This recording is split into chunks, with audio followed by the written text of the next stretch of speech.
In the heart of the Louisiana bayous, in the spring of 1855, a child named Abeni was born beneath the flickering glow of a single lantern in a small, crowded cabin on the outskirts of a sprawling plantation.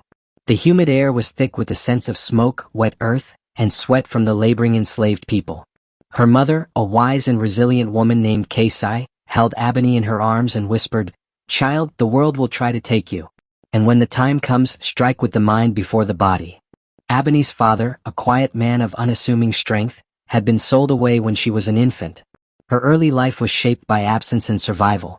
She learned quickly, observing the plantation's cruel hierarchy, memorizing the overseer's moods, and noting the small injustices inflicted daily. Every harsh punishment, every whispered complaint, every fleeting act of resistance became a lesson. By the age of 6, she had developed a keen awareness of human behavior. She watched the masters, their pride and arrogance, and recognized patterns. Abeni realized early on that intelligence and cunning could be more powerful than brute strength. Her determination to survive, and eventually to punish those who abused their power, was born in these early years of quiet observation and reflection. Her beauty began to blossom by age 10, but it was her sharp mind and extraordinary patience that marked her as remarkable. While other children played, Abeni studied the world around her. The routes to the river, the times when guards were inattentive, the moments her mother would whisper secrets of survival. She learned the art of subtlety, of timing, and the crucial importance of patience in plotting long-term strategy. If Abeni's story fascinates you, subscribe to Hidden Tales now and uncover more of the dark, forgotten, and compelling histories that shaped our world. By the age of 15, Abeni's determination had crystallized into a mission. She would not remain powerless. Her experiences on the plantation, witnessing cruelty, exploitation, and the suffering of her peers, ignited a burning desire to strike back, not impulsively but with careful planning. She began to study the men of influence who came to the plantation for business or oversight. Among them were wealthy merchants, local politicians, and plantation owners, each arrogant, believing themselves untouchable. She recognized the same patterns over and over: vanity, weakness masked as confidence, and blind trust in appearances. Her mother, Kasai, secretly taught her methods of manipulation, persuasion, and psychological insight. Control what they see. Never show them your full power. Make them underestimate you, she whispered. Abeni absorbed every lesson, turning her intellect into her most powerful weapon.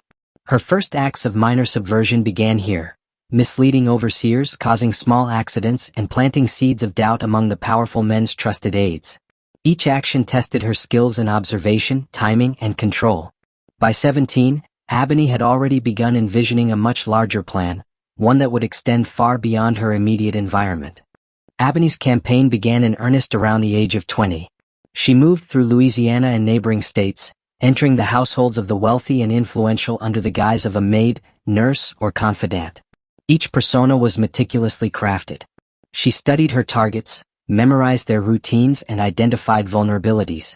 The first leader, Governor Claiborne, a man notorious for enslaving freed black laborers and exploiting them in secret ventures, fell victim to her strategy. Abeni infiltrated his home under the guise of a nurse, learned his fears and vanities, and in a single night removed him permanently.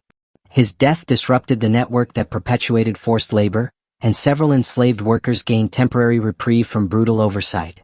The second target, plantation owner Silas Whitmore, was known for ritualized punishments that caused suffering among women and children.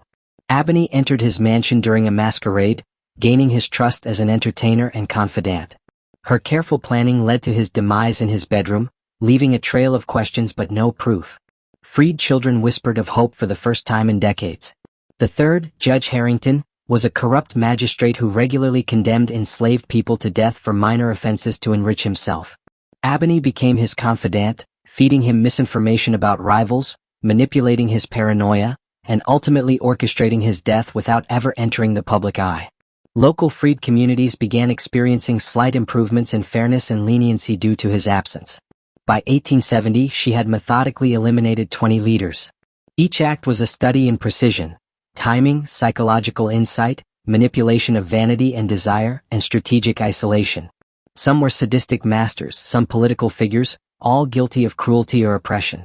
Each removal brought subtle but meaningful improvements. Enslaved families gained moments of relief, freed laborers received slightly safer conditions, and communities whispered the beginnings of hope in places where despair had reigned. Part 4. Shadows and Legends. Abeni's legend grew among the enslaved and free black communities. She was a ghost, a shadow, a woman whose intellect and beauty were weapons sharper than any blade. While the powerful feared her, the oppressed whispered her name as a symbol of cunning, resilience, and survival. Her planning became more sophisticated. Safe houses, secret messages, and networks of observation allowed her to remain undetected. She trained select individuals in subtle tactics, reading human behavior, predicting reactions, creating diversions, and evading detection. Communities began to subtly shift as a result of her actions. Masters and leaders became cautious, fearful of the Black Widow, which reduced opportunities for cruelty and exploitation. If Abeni's bravery and strategic genius inspire you, subscribe to Hidden Tales. Share her story and help bring more forgotten heroes and strategic minds from history into the light. In 1872, after her last calculated strike, Abeni vanished. Her 20 victims were dead, leaving power vacuums that allowed oppressed communities to gain temporary reprieve and space to reorganize. Historians would later speculate on her identity, but few could uncover the truth. Her legend endured, whispered in plantations, towns, and families.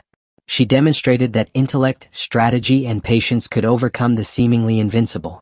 The Black Widow was a symbol of resilience, cunning, and survival against impossible odds. If Abeni's story captivated you, like, comment, and subscribe to Hidden Tales.